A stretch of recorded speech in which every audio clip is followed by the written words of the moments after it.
एजी Indian official channel को subscribe करें और हमारी आने वाली वीडियोस को देखने के लिए सब्सक्राइब पे टच करने के बाद बेल आइकन यानी कि घंटी पे टच करने के बाद ऑल पर क्लिक आइए करें। प्यारे मुल्क भारत की बहुत ही खास बड़ी 10 अहम खबरों पर नजर डाल दीजिए। हमारे इस चैनल को बेल आइकॉन घंटी के बटन को भी दबा दीजिए ताकि हमारी हर वीडियो हर खबर आपको आपके मोबाइल पर। और हाँ नाज़रीन, हम हर रोज़ एक अपील करते हैं कि प्लीज़ ये एक प्राइवेट चैनल है और चैनल जुल्म और जालिमों के खिलाफ बेबाक अंदाज में बोल रहे हैं। अगर आप चाहते हो कि ऐसे चैनल मजबूत हों तो प्लीज़ आप चैनल की फाइनेंशियल हेल्प ऑनलाइन पैसा भेजकर मदद करना चाहते हैं तो गूगल पे, फ़ोन पे और पेटीएम तीनों का एक ही नंबर है 9637541786।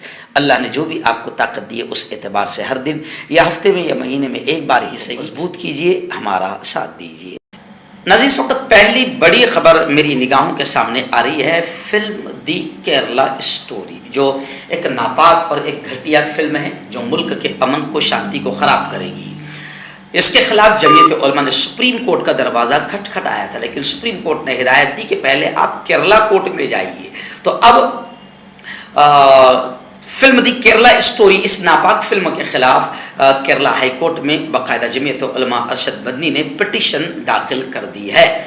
जमीयत अदालत से रुजू सुप्रीम कोर्ट की हिदायत पर अब जमीयत उलमा केरला हाई कोर्ट से रुजू हो गई है और जमीयत उलमा ने कहा कि फिल्म की नुमाइश से मुल्क के अमन को खतरा है। आप जानते हैं कि इससे पहले जो नापाक फिल्म आई थी कश्मीर फाइल्स, मुसलमानों के खिलाफ थी, इसलिए उसको पूरी फुल परमिशन दी गई, बल्कि बीजेपी के लोगों ने पोस्टर लगाने का और प्रचार प्रसार का काम किया।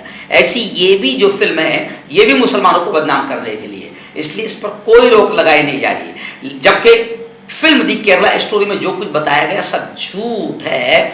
32,000 लड़कियां अगर गई है तो फिर हुकूमत क्या झक मरा रही थी? हुकूमत को खबर क्यों नहीं? लेकिन ये सारी झूठी खबरें हैं, जबकि लोग ये कह रहे हैं कि बीबीसी ने ओरिजिनल कहानी बताई थी। बीबीसी ने जो स्टोरी बनाई थी गुजरात फसाद पर, तो पूरे डॉक्यूमेंट पूरे सबूतों के साथ बनाया था, मगर उसको रोक दिया गया क्योंकि इससे बीजेपी की बदनामी हो रही थी और खासतौर से मोदी जी की बदनामी हो रही थी। तो ऐसी फिल्में जिससे इन लोगों की पोल खुलती है उसको मुल्क के लिए खतरा बताकर रोक दिया जाता है, और ऐसी फिल्में जिससे इनको फायदा होता है, नफरतें बढ़ने में कामयाबी मिलती है और हिंदू मुसलमानों में नफरतें बढ़ती है, तो ऐसी फिल्मों को हुकूमत खुद आगे बढ़कर रोक नहीं लगाती। मगर अल्लाह जज़ाए खैर दे, बेहतरीन बदला दे जमीयत उलमा को कि जमीयत उलमा आखिरी हद तक इस घटिया फिल्म को रोकने के लिए बाकायदा कोशिशें कर रही है। अगला दिन बड़ी खबर आ रही है इस वक्त रियासत मणिपुर से। मणिपुर में अब हालात इतने खराब हो गए हैं कि मणिपुर में फसादियों को देखते ही गोली मारने का हुक्म सुना दिया गया है। हाई कोर्ट के फैसले के खिलाफ आदिवासी और गैर आदिवासी इन दोनों के दरमियान तशद्दुद हो रहा है और झगड़े हो रहे हैं। गाड़ियों को आग के हवाले कर दिया गया, इमारतों पर हमले किए गए और 8 जिले में, मणिपुर के 8 डिस्ट्रिक्ट्स में फोर्स बड़ी तादाद में तैनात कर दी गई। मणिपुर में इंटरनेट सर्विस बंद कर दी गई है। 9,000 अफराद को महफूज मकामात पर ले जाया गया है। मणिपुर में हुकूमत ने फसादियों को देखते ही गोली मारने का हुक्म जारी कर दिया है। फसाद मुतासरा इलाकों में दफ़ा 144 नाफिज कर दी गई है। रियासत में अगले 5 दिनों तक के लिए इंटरनेट सर्विस को भी बंद कर दिया गया। नाज़रीन, राष्ट्रवादी कांग्रेस पार्टी और शरद पवार का ड्रामा, इसको लेकर बड़ी खबर ये आ रही है। अलग अलग बातें हो रही है, लेकिन अब अपोजिशन बाकायदा निशाना भी साध रही है। इस वक्त महेश शिंदे ने ये बड़ा बयान दिया है कि शरद पवार को पार्टी को बचाने के लिए कुछ करना था और उन्होंने किया। और ये भी खबरें आ रही है कि अजीत दादा पवार 40 मेंबराने असम्बली के साथ गायब होने वाले थे। शरद पवार ने मंगल को एनसीपी सदर के ओहदे से सुबुकदोशी का ऐलान किया। शरद पवार के ऐलान का पूरी रियासत में ज़बरदस्त असर हुआ। इस पर मुख्तलिफ रिएक्शंस सामने आए। शिवसेना शिंदे ग्रुप के एमएलए महेश शिंदे ने बिलवास्ता तौर पर अपोजिशन लीडर अजीत पवार को निशाना बनाया और महेश शिंदे ने कहा कि अजीत दादा पवार 40 मेंबराने असम्बली, 40 एमएलए विधायकों کو لے کر بھاگنے والے تھے، غائب ہونے والے تھے۔ اس لیے شرد پوار کو پارٹی کو بچانے کے لیے کچھ کرنا ضروری تھا، جو انہوں نے کیا۔ آئیے اتر پردیش سے ایک بڑی خبر پھر آ رہی ہے کہ پھر ایک انکاؤنٹر اتر پردیش میں کیا گیا۔ یعنی اتر پردیش میں ایسا لگتا ہے کہ جیسے عدالت، پولیس، قانون کسی کی کوئی ضرورت نہیں ہے۔ انکاؤنٹر راج، بلڈوزر راج، مافیا راج، گنڈا راج، بس یہ حالت ہو گئی ہے، کوئی محفوظ نظر نہیں آ رہا ہے۔ جی ہاں، ہم کسی گینگسٹر کا سمرتھن نہیں کرتے ہیں، مگر اتنا ضرور کہے گے کہ آخر یو پی ہی میں یہ ایسا کیوں ہو رہا ہے؟ حالات یو پی میں ایسے خراب کیوں ہیں کہ ہر کسی کا انکاؤنٹر کیا جا رہا ہے؟ U P S T F نے میرٹھ میں انیل دوجانہ اس گینگسٹر کو ہلاک کر دیا۔ آپ جانتے ہیں کہ عتیق اور اشرف کو بھی ختم کرنے کے لیے آتنکواد کا سہارا لیا گیا اور 3 آتنکوادیوں کو استعمال کیا گیا۔ تو اس طریقے سے تو ملک نہیں چلے گا۔ ملک سنویدھان سے چلتا ہے، ملک قانون سے چلتا ہے، مگر اتر پردیش میں لا اینڈ آرڈر اور قانون اور عدالتوں کی ایسا لگتا ہے جیسے کوئی ضرورت ہی نہیں ہے۔ ناظرین، گزشتہ پرسوں رات تقریباً 1 بجے کے بعد یہ معاملہ ہوا تھا جنتر منتر پر، اس لیے گزشتہ کل اخبارات کی ہیڈ لائن نہیں بنی تھی، مگر جنتر منتر کے حالات کل بھی جو تھے وہ بھی ہم نے اپنی آنکھوں سے دیکھا، اور پرسوں رات میں جو ہوا وہ تو بہت برا ہوا۔ جنتر منتر پر پولیس نے ایکشن لیا، کسی کا سر پھوٹا، کسی کا ہاتھ ٹوٹا، دیر رات پہلوانوں پر پولیس نے کارروائی کی۔ سپریم کورٹ نے سماعت سننے سے انکار کر دیا، نچلی عدالت جانے کا مشورہ دیا، اور پہلوانوں کا حال یہ ہے کہ یہی بیٹیاں، یہی پہلوان جب ملک کے لیے ملک کا نام روشن کرتے ہیں تو بڑی خوشی ہوتی ہے، لیکن آج انہی ملک کا نام روشن کرنے والے اور ملک کے لیے میڈل جیتنے والے پہلوانوں نے کا یہ حال ہو گیا کہ وہ رو رہے ہیں، کیونکہ شراب کے نشے میں ان کا کہنا ہے کہ ہمارے ساتھ پولیس والوں نے بدتمیزی کی۔ اب اس معاملے کو لے کر پہلوانوں نے اپنا میڈل واپس کرنے کا اعلان کر دیا، اور جب تک انصاف نہیں ملے گا تب تک احتجاج ہم کرتے رہیں گے۔ اور پونیا نے امیت شاہ کے نام خط لکھا اور کئی مطالبات کیے۔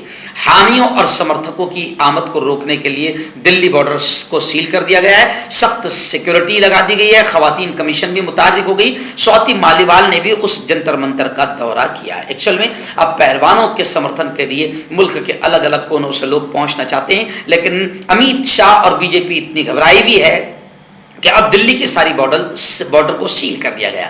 اور آپ جانتے ہیں کہ دلی پولیس امیت شاہ یعنی کیندر سرکار کے انڈر میں آتی ہے، اور کیندر سرکار یعنی بی جے پی کے انڈر میں آنے والی پولیس نے مہیلاؤں اور ان بیٹیوں کے ساتھ میں جو کچھ کیا ہے پورا ملک ان پر تھوک رہا ہے۔ ناظرین، ریاست بنگال کی سی ایم ممتا دیدی کا بڑا بیان آیا ہے۔ انہوں نے کہا ہے کہ ہم کسی بھی حال میں بنگال میں این آر سی کی اجازت نہیں دیں گے، اور انہوں نے کہا کہ آسام کی طرح بنگال میں کسی کو ڈیٹینشن کیمپ، حراستی کیمپ میں نہیں بھیجا جائے گا۔ وزیر اعلیٰ ممتا دیدی نے ایک بار پھر کہا کہ وہ مغربی بنگال میں این آر سی کی اجازت نہیں دے گی۔ جمعرات کو مالدہ اور مرشد آباد اضلاع کی انتظامی میٹنگ میں ممتا دیدی نے یہ بات کہی کہ میں بنگال میں این آر سی کی اجازت نہیں دوں گی۔ ہم نے خط دوبارہ بھیجا، اگرچہ وہاں اس کا براہ راست ذکر نہیں، لیکن باری باری این آر سی کا ذکر ہے، لیکن میں کسی بھی شکل میں این آر سی کی اجازت نہیں دوں گی۔ وزیر اعلیٰ نے کہا کہ ہم اس کاغذ کو دوبارہ تلاش کرنے کی کوشش کر رہے ہیں، اس کاغذ کی تلاش میں وہ کاغذات نہ ہونے سے آپ غیر ملکی بن جائیں گے اور حراستی کیمپ بھیجے جائیں گے جس طرح آسام میں کیا گیا، اور میں بنگال میں ایسا نہیں ہونے دوں گی۔ ناظرین، ریاست اتر پردیش میں آپ جانتے ہیں کہ بلدیاتی الیکشن کئی علاقوں میں تھے، اور ریاست اتر پردیش میں بھی باقاعدہ نفرتوں کے بیچ تو وہاں تقریباً بو ہی دیے گئے ہیں۔ وہاں سے اب محبتوں کے اور یوں سمجھیے امن و امان اور شانتی کی خبریں کبھی آتی ہی نہیں ہیں، کیونکہ وہاں پر نفرتیں بونے والے ہی لوگ راج کر رہے ہیں۔ خیر، وہیں سے ایک خبر آ رہی ہے کہ امت رانا نے ایک گھٹیا بیان دیا، اور یوں سمجھے کہ اتر پردیش میں بھی اب نفرتی بیانات کا سلسلہ تھمنے کا نام نہیں لے رہا ہے۔ بلدیاتی الیکشن کے پیش نظر اتر پردیش میں نفرتی پھیلائی جا رہی ہے۔ امت رانا کا بڑا بیان آیا ہے کہ انہوں نے کہا کہ ووٹر کو سوچنا ہوگا کہ شیو چوک پر گھنٹہ بجے گا یا مسجد میں اللہ اکبر ہوگی۔ یعنی آپ سمجھ سکتے ہیں کہ کیسے ہندو مسلمانوں میں نفرتیں پیدا کی جا رہی ہے۔ وہیں پر اتر پردیش میں بلدیاتی الیکشن کو لے کر خبر آ رہی ہے کہ برقعے کو لے کر امروہہ میں ہنگامہ ہو گیا۔ नाज़रीन, इस वक्त एक बड़ी खबर आ रही है। जी हाँ, भले ही नफ़रतों के बीज बोने वाले आतंकवादी मुल्क में कितनी ही हिंदू मुसलमानों में नफ़रतें बोए, लेकिन कहीं ना कहीं कामयाबी उनको नहीं मिलेगी, क्योंकि अभी ऐसी खबरें, अच्छी खबरें आ रही है। इस वक्त मुल्क के ही नहीं बल्कि दुनिया के अजीम मौसीकार AR रहमान ने फिल्म द केरला स्टोरी के जवाब में एक सच्ची कहानी शेयर, क्योंकि केरला स्टोरी में नफरतें फैलाने के लिए फिल्म बनाई गई, जैसे कश्मीर फाइल नापाक फिल्म आई थी। तो अब फिल्म अजीम मौसीकार AR रहमान ने फिल्म द केरला स्टोरी की नफरती और आतंक के जवाब में एक सच्ची कहानी शेयर करते हुए एक वीडियो शेयर की, एक तस्वीर शेयर की, जिसमें मस्जिद कमेटी वालों ने हिंदू बच्चियों की धूमधाम से शादी कराई। जी हाँ, धूमधाम से, जो 2020 में एक मस्जिद के अंदर हुई। शादी की हिंदू रस्मात के मुताबिक भी की। दुल्हन की मां ने मस्जिद कमेटी से मस्जिद में हिंदू पंडित के जरिए तमाम रस्मात अदा करने की अपील की थी, और जब बच्चियों के पास में शादी करने के लिए पैसा नहीं था तो मस्जिद कमेटी से ही मदद मांगी गई। बताया जा रहा है कि उस वक्त दुल्हन को 10 तोला सोना और 2 लाख रुपए भी मस्जिद कमेटी की तरफ से दिए गए थे। उस वक्त केरला के वजीर आला विजयन ने इस शादी को केरला से इत्तेहाद की मिसाल करार दिया था। तो AR रहमान ने इस खबर को शेयर करते हुए यह बताने की कोशिश की कि केरला ये है जहां पर मस्जिद में हिंदू बेटी की शादी होती है और मुसलमान पूरे खर्चे से उनकी शादियां, हिंदू बेटियों की शादियां करवाते हैं। यानी AR रहमान ने फिल्म द केरला स्टोरी के बनाने वाले आतंकवादियों को गोया कि एक जवाब दिया है कि अभी इस वक्त केरला में नहीं बल्कि हिंदुस्तान में ऐसी मोहब्बत बाकी है। तुम किसी के इशारे पर काम कर रहे हो, मगर तुम केरला में और मुल्क में नफरतें फैलाने में कामयाब नहीं होंगे। आइए नाज़रीन, बड़ी खबर आ रही है। जी हाँ, हमारे महाराष्ट्र के एक्स CM फडणवीस तिलमिला गए, बौखला गए और चिल्लाने लगे। किस बात पर? जब कांग्रेस ने बजरंग दल जैसी आतंकी तंजीम पर बैन लगाने का ऐलान किया, तो अब फडणवीस तिलमिला उठे और बौखला गए और कहने लगे बजरंग दल पर पाबंदी, और कहा कि बजरंग दल एक मुहिब्बे वतन है, मुल्क की सच्ची मोहब्बत करने वाली संगठन है। आप हंसिए या रोइए, आपको खुलकर इजाजत है। बजरंग दल ने कितना आतंकवाद मुल्क में फैलाया सब जानते हैं, लेकिन ये फडणवीस कहता है कि बजरंग दल मुल्क की मुहिब्बे वतन संगठन है। उन्होंने कहा कि बीजेपी एक कौमी पार्टी है, और फिर यह भी कहा कि बजरंग दल जैसी मुहिब्बे वतन तंजीम, वतन से प्यार करने वाली इस संगठन पर पाबंदी का मुतालबा ये तो गद्दारों की हिमायत करने के बराबर है।